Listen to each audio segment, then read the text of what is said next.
بسم الله الرحمن الرحيم الحمد لله الذي أمرنا بالطاعات ونهانا عن السيئات أشهد أن لا إله إلا الله وحده لا شريك له غافر الذنوب والخطيئات وأشهد أن سيدنا ونبينا محمدا عبده ورسوله الهادي الأمة إلى أعلى المقامات اللهم صل وسلم وبارك على سيدنا محمد وعلى آله وصحبه الذين جاهدوا في سبيل الله فنالوا أعلى الدرجات أما بعد سبحانك لا علم لنا إلا ما علمتنا إنك أنت العليم الحكيم لا حول ولا قوة إلا بالله العلي العظيم رب اشرح لي صدري ويسر لي أمري واحلل عقدة من لساني يفقهوا قولي صدق الله العظيم. Ibu-ibu, para jamaah Majelis Ta'lim, Majelis Sholawat Masjid Raya Darussalam yang dirahmati oleh Allah Subhanahu wa Ta'ala. Puji dan syukur mari sama-sama kita panjatkan kepada Allah Subhanahu wa Ta'ala atas segala nikmat yang Allah karuniakan kepada kita semua. Alhamdulillah kita masih diberikan oleh Allah nikmat panjang umur dan sehat wal afiyat. Mudah-mudahan nanggaring disehatkan oleh Allah Subhanahu wa Ta'ala, yang ada penyakit disembuhkan oleh Allah. Dan juga alhamdulillah kita masih diberikan kesempatan oleh Allah untuk hadir di tempat yang mulia ini dalam acara pengajian rutin kita. Mudah-mudahan kehadiran kita di tempat ini menjadi penghapus bagi segala dosa dan kesalahan kita. Amin. Sholawat dan salam semoga selalu Allah curahkan dan limpahkan kepada junjungan kita Habibina wa syafi'ina wa nabiyyina Sayyidina Muhammad sallallahu alaihi wasallam, serta keluarga, sahabat dan mengikut beliau ila yaumil qiyamah. Jamaah dirahmati oleh Allah, dalam sebuah hadis yang diriwayatkan oleh Imam Al-Hakim, Nabi kita Muhammad sallallahu alaihi wasallam bersabda, Arba'un haqqun 'ala Allah alla yudkhilahumul jannah wa la yudhiqahum na'imah. Mudminu khamri wa akilur riba wa akilu malil yatim wal 'aquli walidayhi. Nabi kita Muhammad sallallahu alaihi wasallam bersabda, ada 4 golongan manusia yang menjadi hak bagi Allah untuk tidak memasukkan mereka ke dalam surga, dan Allah tidak akan merasakan kepada mereka nikmatnya surga. Siapa mereka? Yang pertama adalah orang yang terus-menerus meminum khamar, minum minuman keras, mabuk. Yang kedua adalah orang yang memakan harta riba, makan yang diharamkan oleh Allah. Kemudian yang ketiga, orang yang memakan harta anak yatim. Yang keempat, orang yang durhaka dengan orang tua. Jadi dalam hadis ini Rasulullah menyampaikan kepada kita semua bahwa ada golongan manusia yang tidak bakalan masuk surga dan tidak akan dirasakan nikmatnya surga oleh Allah Subhanahu wa taala. Yang pertama adalah minum khamrin, orang yang sewaktu hidupnya terus menerus meminum minuman keras. Minuman keras adalah merupakan satu hal yang sangat merusak bagi manusia. Makanya dikatakan oleh Nabi, al-khamru ummul khaba'ith. Khamar atau minuman keras itu adalah merupakan induk dari segala macam kejahatan. Ketika orang sudah meminum minuman keras, ketika orang sudah mabuk, maka segala perbuatan dosa dan maksiat apapun akan dilakukannya. Dan dalam kitab Irsyadul Ibad dikatakan bahwa siapapun yang minum minuman keras seteguk itu sedikit, kita minum banyak seteguk. Yang kayak itu misalnya ada orang yang minum minuman keras seteguk, maka ibadahnya tidak diterima selama 3 hari, baik yang fardu maupun yang sunnah. Apabila minumnya segelas, maka tidak diterima oleh Allah Ta'ala ibadahnya selama 40 hari. Apabila minumnya terus-menerus sampai meninggal dunia, maka Allah pasti minum nanti minuman dari Nahrul Khamar. Sahabat bertanya, ya Rasulullah, apa Nahrul Khamar? Apa itu Nahrul Khamar? Lalu Nabi mengatakan, Nabi menjawab, wahdiya sadilu ahli nar, yaitu adalah merupakan darah dan nanah penghuni neraka yang diperas kemudian dikasih minum kepada orang yang minum minuman keras, mabuk.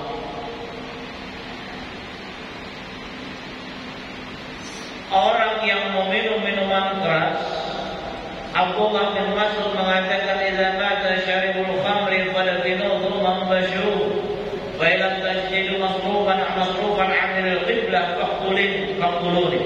Kata beliau, apabila meninggal orang yang meminum minuman keras, silahkan kuburkan. Kemudian setelah itu beberapa waktu kemudian bongkar, maka pasti kalian akan mendapatkan wajahnya berpaling dari kiblat. Apabila tidak terpaling dari kiblat, kata beliau, silahkan bunuh aku. Yang paling dari kiblat, walaupun awalnya dihadapkan ke kiblat, tapi bila sampai meninggal karena bertobat daripada minuman keras, maka akan dipalingkan daripada kiblat. Dan Rasulullah SAW melaknat 10 orang dalam minuman keras. La'ana Rasulullah SAW Rasulullah melaknat 10 macam manusia dalam minuman keras. Yang pertama siapa? Al-siraha, yang memeras. Ini pada minum, tapi tukang ulat, dilaknat oleh Rasulullah. Yang kedua, waqa'a siraha, yang minta peraskan. Kamu dulu kebiasaan peraskan itu, tukang suruh sama. Wasyaribaha, yang meminumnya, dilaknat oleh Rasulullah. Wahamilaha, yang membawanya. Dia tidak meminum, dia tidak memikir, tapi dia membawakan. Aku mengantarakan saja, dia mengantarakan pun sama.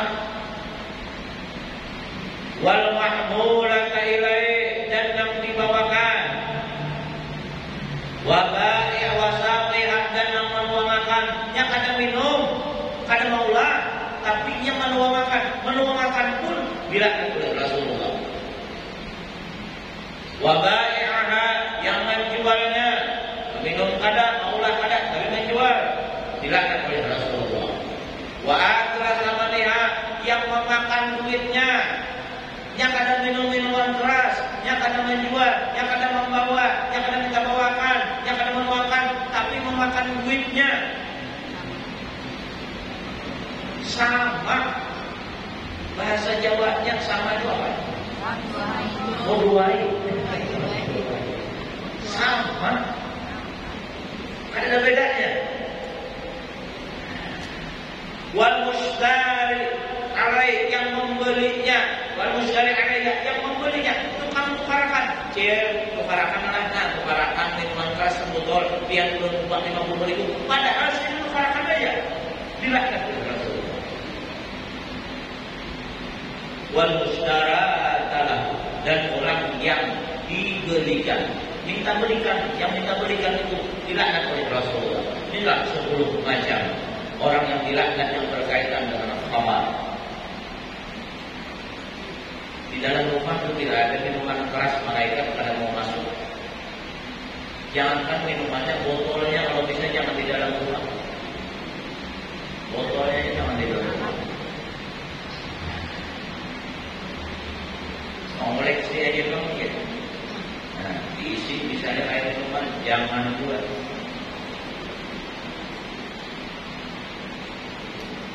Dan wa min asbabi su'ul khatimah syurbul khamar. Di antara kebanyakan yang menyebabkan su'ul khatimah adalah minum-minuman keras. Mudah mati beriman barakan. Ingat kita kisah Ubail bin Iyad.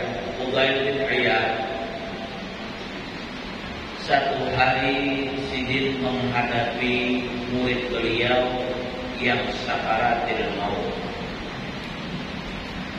Didatangi oleh beliau, kemudian dibacakan zikir di telinga kanan. Ingat, bila dia menghadapi orang yang meninggal, apakah lagi keluarga, dizikirkan di telinga kanan.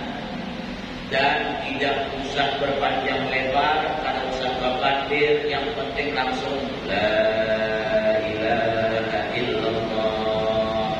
Ada usah babadir, ada usah cil, iringi urut kecil, jadi pada iringi hati-hati dia, suruh hati mati, kalau beriringi awas kecil lain. Nah kalau suruh panjang itu sendiri pusing, langsung aja la ilaha illallah. Ulang-ulangi terus, diulang-ulangi oleh Ubail bin Iyad. Ternyata orang yang dizikirkan termasuk murid yang disayangi beliau ini ternyata menyauti ini bari'um minha, aku berlepas dari kalimat la ilaha illallah. Jangan aku menyampaikan la ilaha illallah, aku berlepas darinya. Bebandir awal tapi kalau kamu mengucap la ilaha illallah. Heran sih, pada hari ini orang bagus tapi kadang mau mengucap la ilaha illallah, bahkan mengatakan aku berlepas darinya. Maksudnya dari kalimat la ilaha illallah. Sampai meninggal dunia dia sudah mengatakan berlepas dari la ilaha illallah. Meninggal su'ul khatimah. Ubail bin Iyad 3 hari Sidin menangis. Setelah itu Sidin bermimpi di malam hari melihat anak murid Sidin diseret ke dalam neraka. Lalu Sidin berkata, wahai muridku, apa yang menyebabkan engkau dicabut iman di akhir hayat? Kemudian murid Sidin dalam mimpi menyebutkan, wahai guru, ulun ini ada penyakit dan ulun berobat, datang ke dokter, kalau ulun tabib, datang ke tabib, maka ulun disuruh minum minuman keras 1 tahun sekali. 1 tahun sekali dia. 1 tahun sekali. Bukan 6 hari-hari. Apalagi 3 kali sehari. Salah. Air obat 3 kali sehari. Ini yang 1 tahun sekali dan orangnya baik. Orangnya bukan ahli maksiat, tapi kesalahannya adalah dia minum khamar. Nantinya dicabut iman oleh Allah Subhanahu wa ta'ala. Mudah-mudahan anak-anak kita Allah jauhkan dari minuman keras pada saat ini. Kalaupun ada yang terjerumus, mudah-mudahan berikan taufik hidayah oleh Allah supaya lekas kembali, supaya lekas kembali kepada Allah Subhanahu wa ta'ala, lekas bertobat kepada Allah Subhanahu wa ta'ala.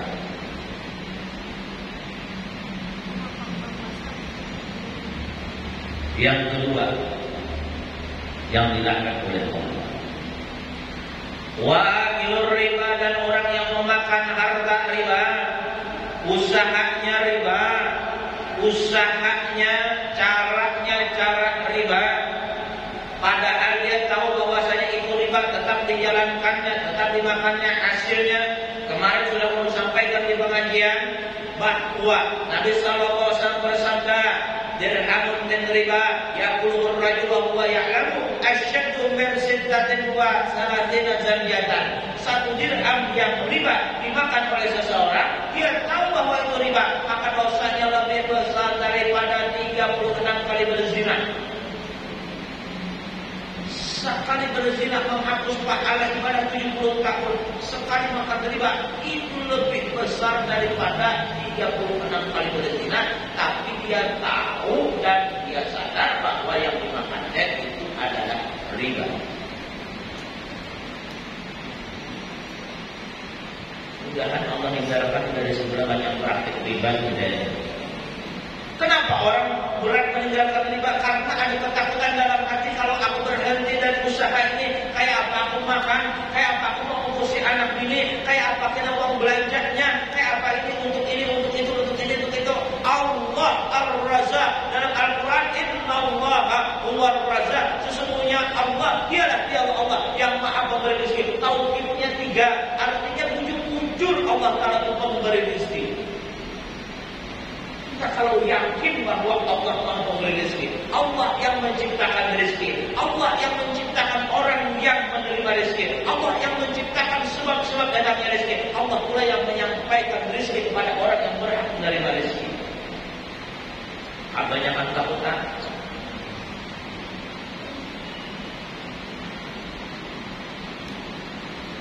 Dulu sudah pernah kisahkan masalah rezeki.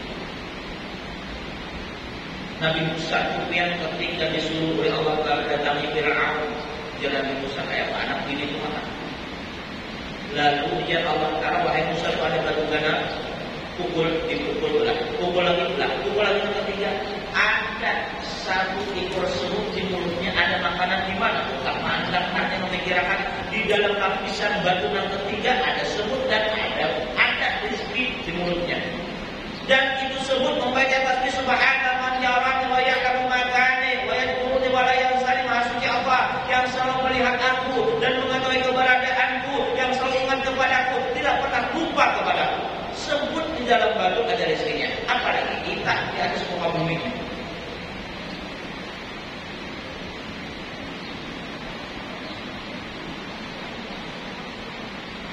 Mudah-mudahan para yang berkah murahkan rezeki oleh Allah.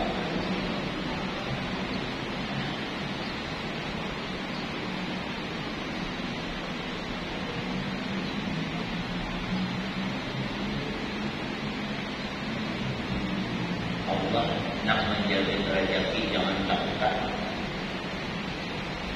Kita ayatnya hafal berkata, wa may yattaqillaha yaj'al lahu makhraja wa yarzuqhu min haitsu la yahtasib. Siapapun yang bertakwa kepada Allah, Allah akan bimbing, Allah akan menjadikan, Allah akan buatkan jalan keluar, dan Allah akan memberi rezeki yang tidak disangka-sangka.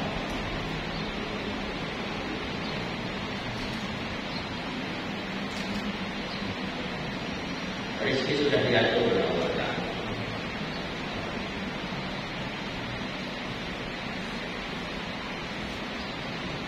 Yang ketiga, 2 benar.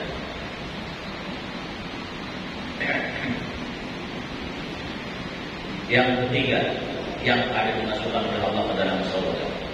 Wa akilu malil yatim, orang yang memakan harta anak yatim. Anak yatim adalah anak yang dicintai oleh Rasulullah Sallallahu Alaihi Wasallam. Saking cintanya Rasulullah dengan anak yatim, dimanapun ketemu maka akan diusap kepalanya oleh Rasulullah, dan itu menjadi sunnah bagi kita sebagai umat Rasulullah Sallallahu Alaihi Wasallam. Tapi pun sudah pernah sampaikan, bila ini akan berisi abad dari muka ke belakang mau saja, bila akan berisi mama dari belakang ke muka. Ada caranya. Tapi nak harus memakai urun, jangan ditusuk-tusuk. Urun yatim juga. Dan anak yatim, banyak anak yatim ya Allah. Banyak anak yatim. Hampir yatim semua, kalaupun ada yatim orang tua paling 1 juga. Hampir yatim semua. Pusat dari muka ke belakang. Kalau tidak akan berisi apa? Bila ini berisi apa akan berisi mama dari belakang ke muka. Nabi mengatakan saking cintanya Nabi dengan anak yatim, ana wa kafirul yatim akan fil jannah. Aku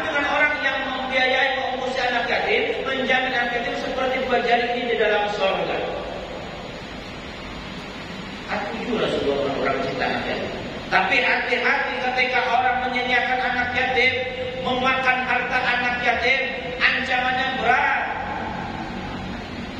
Allah berfirman dalam Al-Quran, A'udzubillahi minasyaitonir rajim. Innal ladzina ya'kuluna amwalal yatama zulma innama ya'kuluna fi butunihim nara. Sesungguhnya orang-orang yang memakan harta anak yatim dengan cara yang zalim, sesungguhnya dia memasukkan api atau memakan api ke dalam perutnya. Sama memasukkan api ke dalam perutnya. Wa yaswa sa'ira, dan kelak dia akan masuk ke dalam neraka sa'ir.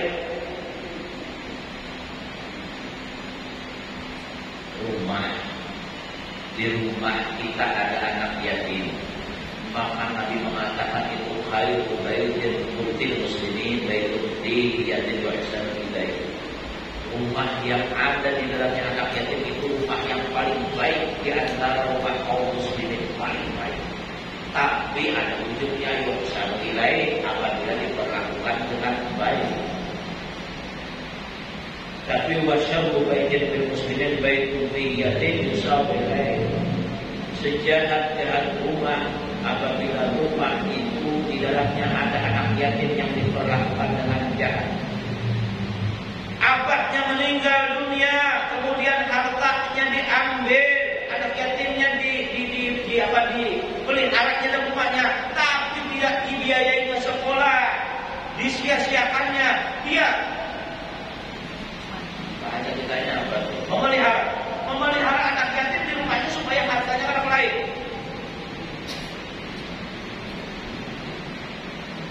Misalnya, biar berisi anak yatim. Anak yatim sudi.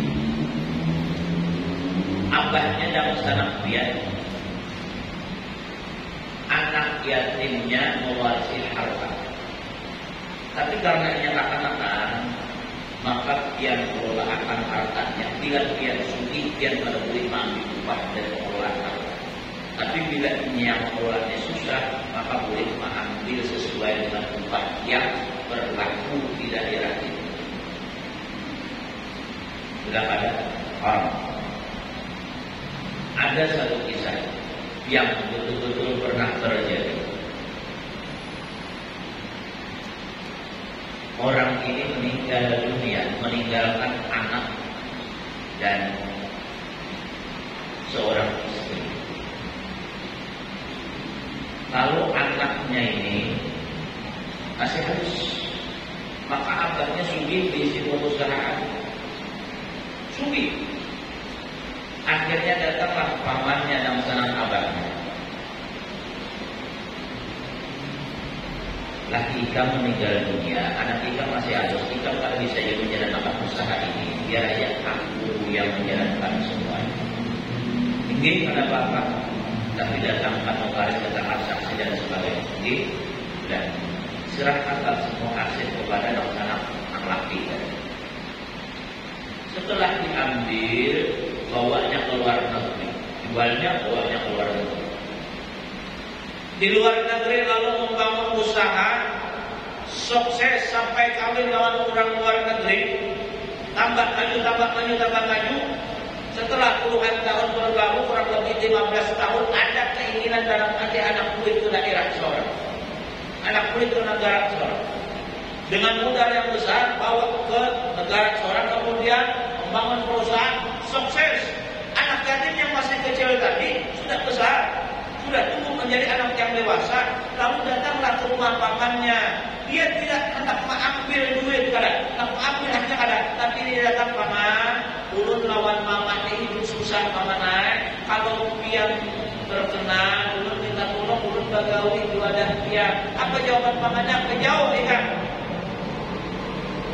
Kejauh ikan. Ikan mengalih aku kan. Takutan harta kalau kita anak yatim.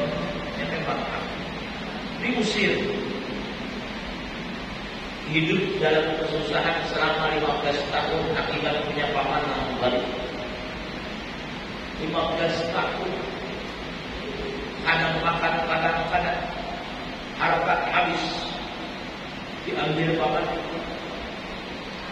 Lalu pamannya maulah rumah negara, paling kenal ya sih, paling kenal. Jadi rumahnya, lalu diundanglah mertua yang ada di luar negeri. Diundang, artinya caranya bahasa lain hendak syukuran. Diundang, hendak memperlihatkan rumah yang besar kepada mertua. Sampai di bandara, dijemput lawan mobil yang mewah. Anak menggembirakan mertua, mobil yang mewah. Jemputlah ke bandara. Sampai di bandara, kemudian menuju rumah tempat tinggalnya. Allah berkehendak lain, ternyata mobil yang ditumpangi satu keluarga, mertua, istri, ipar dan sebagainya, tabrakan, mati berada, meninggal dunia. Habis. Akhirnya orang mencari-cari siapa ahli warisnya. Habis meninggal dunia. Ternyata setelah dicari-cari, ada kisah keponakan. Keponakannya lawas, sudah kerja dan akhirnya keponakannya lah yang mewarisi semua hartanya. Dan memang itu hartanya dari awal dikembalikan oleh Allah setelah perjalanan 15 tahun. Sudah maju, sudah banyak hartanya dikembalikan lagi oleh Allah Subhanahu wa Ta'ala. Sedangkan orang yang memakan harta anak yatim, yang memakannya dengan cara zalim, bagaimanapun dia akan mendapatkan adab yang besar. Nabi mengatakan, "Yub'atul qawmun min quburihim yawmal qiyamah." Ta'ajjal naran min afwahihim, akan dibangkitkan ada satu kelompok manusia bangun dari kubur pada hari kiamat, keluar menyembur api di dalam mulutnya. Lalu ditanya oleh sahabat, siapa mereka ya Rasulullah? Nabi kita menjawab, mereka itulah alladzina yaquluna amwalal yatama zulma, mereka yang memakan harta anak yatim dengan cara yang zalim. Bangun dari kubur, api keluar dari mulut mereka. Hati-hati memakan harta anak yatim. Ada lagi di dalam peristiwa Israel, Nabi bercerita dari Abu Sufyan, pada malam aku dimeratkan oleh Allah Subhanahu wa Ta'ala. Pada malam aku dimeratkan oleh Allah. Ra'aitu qauman asyafir kama syafir ibil. Aku melihat ada orang-orang yang mulutnya, bibirnya persis bibir unta. Nabi berkata kepada mereka, Jibril, ya Jibril, siapa mereka? Kata mereka, Jibril, mereka itulah yang memakan harta anak yatim secara zalim. Mulutnya dibuka oleh para malaikat, kemudian dimasukkan batu gunung, masuk dari mulut, keluar lewat buburnya. Batu gunung pada alam-alam dan berada.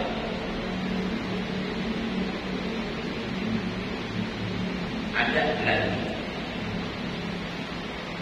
ibunya yang berisi anak yatim hati-hati. Terkadang suami meninggal, mamanya masih anu, dari si anak dua, bini dan lelaki, lalu jadi asabah al-bayi. Kesamaan antara bini dan lelaki, orang paman, bini, acil, pendapat. Karena ada anak dua, tapi sayangnya anaknya masih halus. Lalu mamanya menikah lagi, yang seharusnya perempuan ini mendapat 1/8 aja. Kalau yang ada di anak. Nah, ternyata yang bini ini menikmati harta peninggalan suaminya dengan suami yang baru. Apalagi suaminya masih muda, masih anu. Apa sebenarnya masih anu?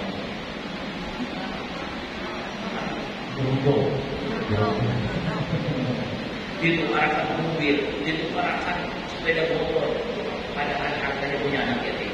Kalau bagian mamanya kan jadi masalah. Ini harta atau anak yatimnya dihabiskan. Kalau umpamanya duit 1 miliar, seperdapatnya tadi sekitar 125 juta. Sisanya punya anaknya. Tapi dihabiskan ternyata gasan si bodoh. Nah, mempelajari anaknya hati-hati. Alhamdulillah.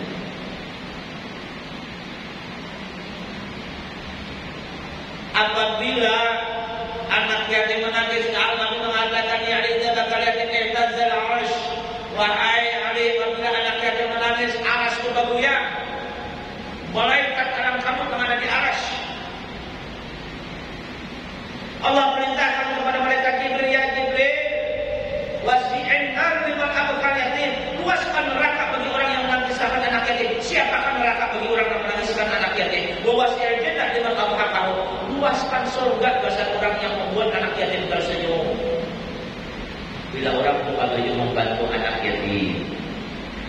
wujud menyantuni anak yatim, maka surga diluaskan oleh Allah Subhanahu wa taala.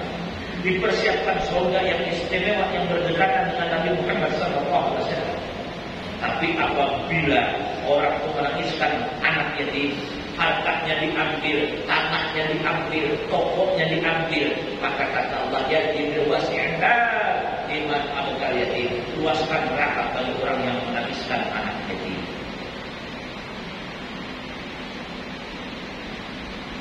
Pian di antara pian urut yakin ada 638 kaki meninggal dalam waktu pian masih anak dan berisi anak dan sampai wae ini baru tahu ada kan? Ada.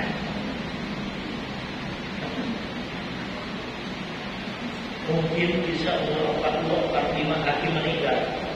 Enggak berarti Allah menghadap banyak. Tapi sidin kadang membelaki karena sayang kalau anak yatim. Karena sayang kalau anaknya, kalau aku belaki dengan anak itu harus sia-sia. Maka apa kata Rasulullah? Ana awal man yaftahu babul jannah. Idza ra'aitu mar'atan tubadiruni faqultu ma laki wa man anti. Aku jar Nabi, orang yang pertama kali membukakan pintu surga. Tapi ada perempuan yang mengejarku, menyusulku, kemudian aku tanya, siapa kamu? Apa kamu? Ya Rasulullah, dulu ini janda, terisi beberapa anak yatim dan belum ada kawin karena takut menyediakan anak yatim. Mulia ini perempuan ada dulu yang masuk surga. Alhamdulillah. Tapi tahan berarti.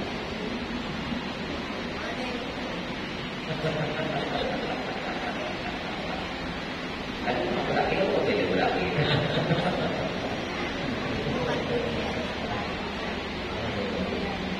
Tapi bagi para lelaki kelebihannya besar.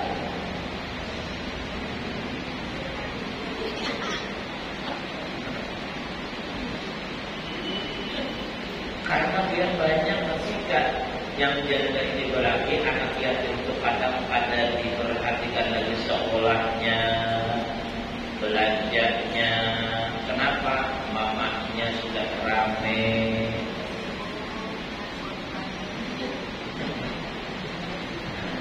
Anak maka ya Allah, anak ada 25 tahun, ada 7 tahun, rambut pada taat bolehnya rumah ke kampung kok udah sibuk di sini. Allah, ada terus.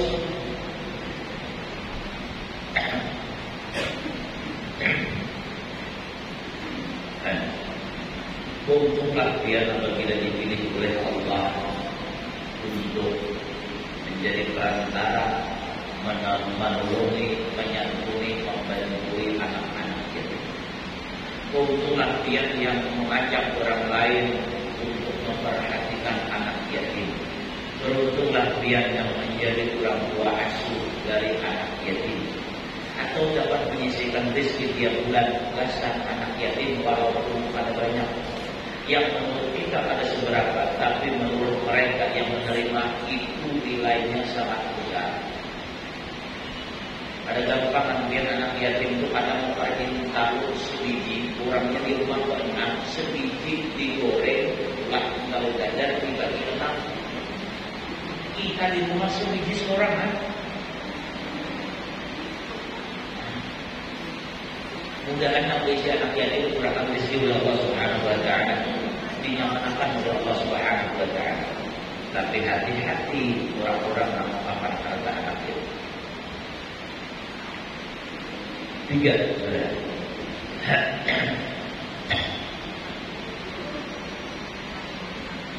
Yang keempat, wal'aqu liwalidayhi. Orang yang durhaka dengan mama abahnya kada bakalan dimasukkan oleh Allah ke dalam surga, dan kada bakalan dirasakan oleh Allah nikmatnya surga. Tidak boleh mencicipi apapun yang ada di dalam surga.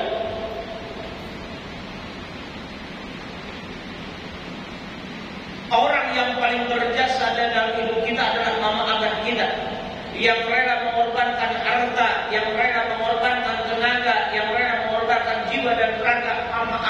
kita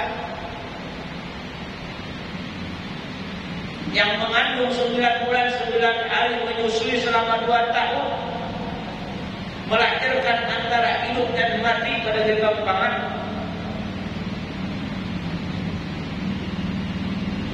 Mama kita yang begawi siang malam, yang berpanas tak hujan, abah kita durhaka dengan mama apa, ada bakaran mencium bau surga, apalagi masuk surga, tidak bakaran mencicipi nikmatnya surga. Bahkan surga diharamkan bagi orang yang durhaka dengan orang tua. Bertulisan di pintu surga, anti muharramatun ala kulli bakhil wa aqibatan ma. Jika surga diharamkan, ada orang yang boleh, ada orang yang durhaka, dan ada orang yang suka mengadu domba. Haram surga dimasuki 3 macam manusia.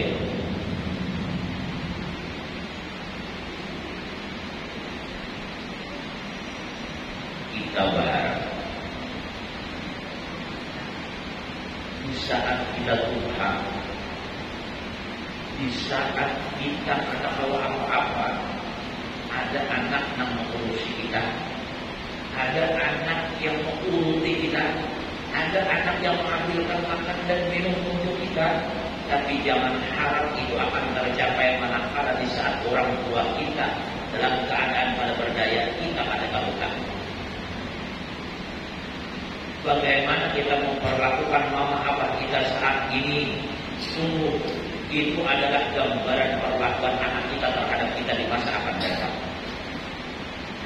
Keuntungan bila wayat ini menggandui orang Tuhan, menggandui mama, menggandui abah, rela biar terhadap pegawai terhadap atau rela menyisihkan waktu bujuk-bujuk untuk mama abah, maka kain di masa tua anak akan jauh lebih baik. Dan terkadang anak yang bakti ini ada di satu-satu. Jangan pernah merasa bahwa kita ini berjasa dengan orang tua kita manakala kita kawal memberi duit, atau jangan pernah merasa orang tua itu menjadi beban bagi kehidupan kita ketika orang tua kita minta tolong dikirim duit dan lain sebagainya. Pernah terjadi di zaman Nabi, dulu pernah terjadi zaman.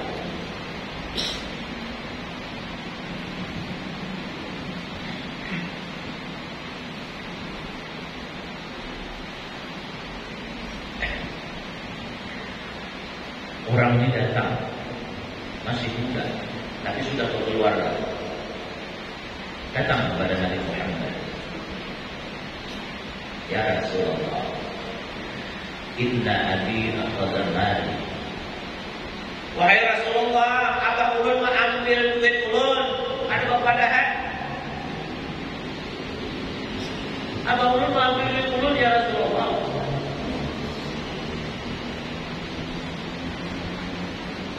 Lalu ujar Rasulullah, ilham fa'tini bi'abika, kamu datangi Amerika, bawa ke sini, bawa ke sini.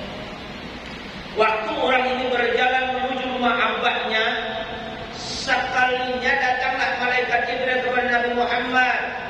Wahai Nabi Muhammad, Allah berkirim salam lawan pihak, dan Allah mengatakan, tanyakan kepada laki-laki tersebut apa yang ada dalam hatinya, belum dikeluarkannya dengan lidahnya dan belum didengarnya dengan telinganya. Artinya apa yang harus disimpan dalam hati. Pada dawas datang orang tua, berjalan batu empat, ngarang orang tua, udah panjang umur berdatang sampai ke rumah dan sehat walafiat.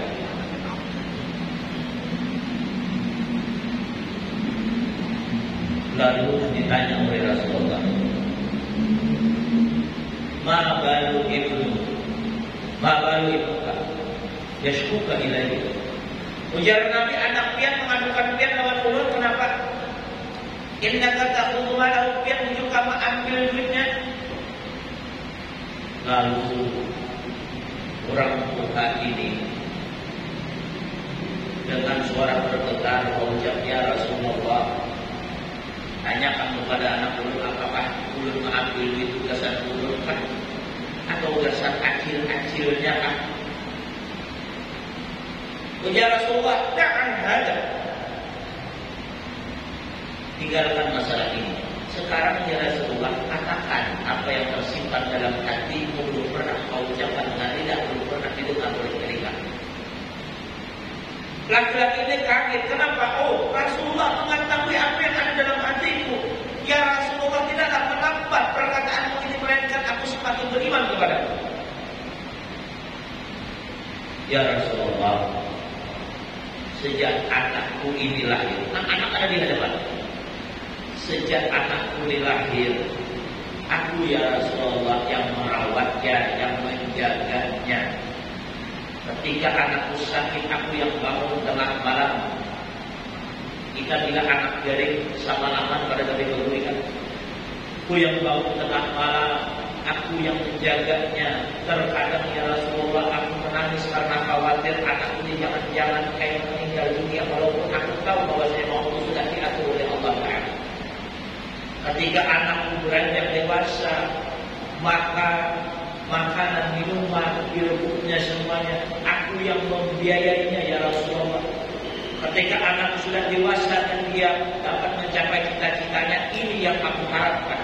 Tapi ya Rasulullah, ketika dia dewasa, dia sudah sukses, ucapannya mulai kasar. Dia keras terhadapku ya Rasulullah, kasar.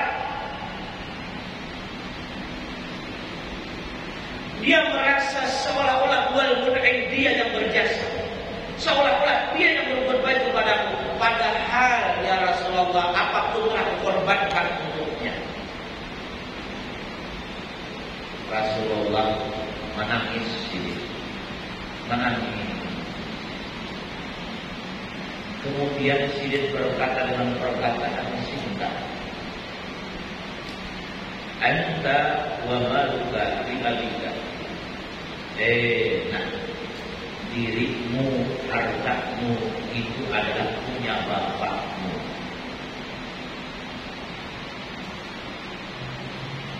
Jangankan harta, dirimu punya bapakmu. Jangan pernah merasa berjasa ketika kita tiap bulan mengirim duit 1 juta, mengirim duit atau bahkan lebih dari 1 juta. Jasa orang tua kepada Allah dibayar. Biar kita menggendong misalnya sampai ke Mekah, karena kau membayar kita jasa mama abah kita. Jangan bermimpi anak akan memuliakan kita di saat kita tua, manakala kita tidak bisa memuliakan orang tua kita. Jangan bermimpi anak kita akan peduli dengan kita, manakala di saat ini kita akan peduli dengan mama abah kita. Kada tahu abah dari, kada ada nama telepon atau bertakun juga kamu obat. Ada mau beli minimal telepon barang. Bah, kayak apa keadaan biar, kayak apa keadaan biar sudah mau obat aku. Dia sini ada kayak mau obat pada kawan, ada dulunya. Dia mau kirimin, dia mau suruh anjing sama buah biar. Ada usah sih dia menunjuk pasangan kemarin mencari siapa nama bawa apa sakit. Telepon adik, telepon kakak yang berlaku masih di bawa abah ke rumah sakit, bawa bapak ke rumah sakit, kayak nak transfer duitnya. Ini bagi kita yang jauh, antara bawa bapak boleh ke bawahnya karena jauh.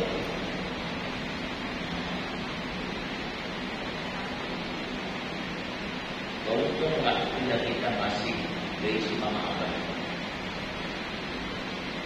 Jangankan pian kita memulihkan sini, kita mencium sini aja sudah Allah haramkan kita di semua neraka. Siapa yang ada pernah mencium mama, cium di sini. Tapi banyak kalau isi mama. Ya, banyak menurut jalur mama. Dulu ada campur, ada sahabat mencium di sini. Di sini nak cium di antara pada.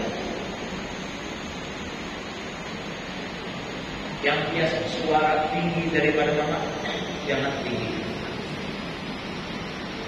Yang daripada mama, jangan nyari.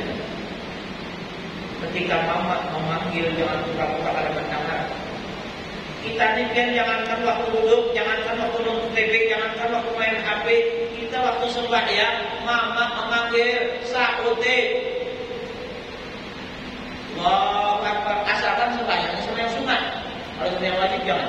Sembahyang sunat. Yang sembahyang misalnya sembahyang sunat di rumah, sunat dulu. Wah, lalu mama mengiau. Nur.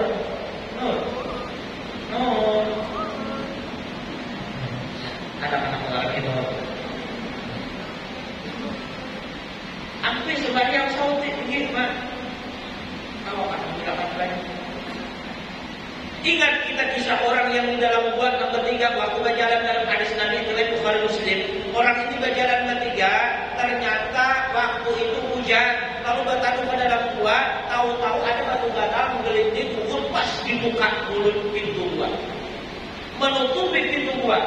Lalu akhirnya bertiga itu keluar. Bakisahan tak tambah 3 ini. Ya, bagusnya kita Tuhan aja kita bertawasul dengan amal kebaikan kita. Apa yang pernah kita gali kebaikan? Kalau itu perkara dari Allah, maka kita sembuh. Dengan berkat itu kita minta tolong kepada Allah supaya membukakan pintu. Yang pertama dia berkata, ya Allah ya Rabb, ulun mempunyai mama dan abah yang sudah sangat tua. Ulun tiap hari memerahkan susu untuk mama abah dan ulun minumi. Sebelum ulun meminumi anak bini ulun, mama abah pada ulun. Satu hari ya Rasulullah, ya Allah, satu hari ulun pernah, waktu itu ulun keluar agak jauh cari kayu, kemudian ulun pulang terlambat. Ulun perahkanlah susu untuk mama abah. Ternyata mama abah sudah tertidur. Ulun peganglah susu itu sampai semalaman subuh baru bangun. Bayangkan semalaman memegang susu menunggu mama abah bangun. Kita jangankan semalaman, waktu guling di kiau. Ini udah mau mulai. Ini semalaman menungguin, nungguin apa? Anakku ya Allah memegang kakiku minta air susu pada ulun kasih. Kenapa? Mama abah belum minum. Ini laki-laki yang mengutamakan mama abah. Ternyata mama abah bangun subuh langsung dikasihkan diminum oleh sidin, baru dikasihkannya anak-anak dan istri.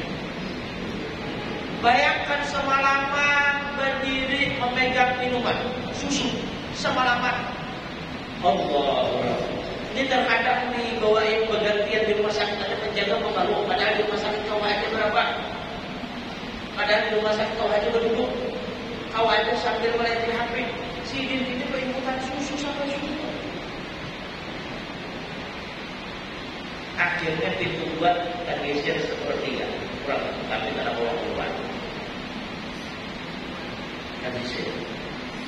Yang kedua berkata, ya Allah ya Rabb, ulun pernah jatuh cinta kepada anak paman ulun yang cantik. Ulun dekati tapi dia tidak mau. Setelah beberapa waktu berlalu ternyata dia dalam kesusahan. Kemudian dia nak pinjam duit 120 dinar. Ulun kasihkan dia Allah, tapi dengan syarat dia mau hubungan badan dengan ulun.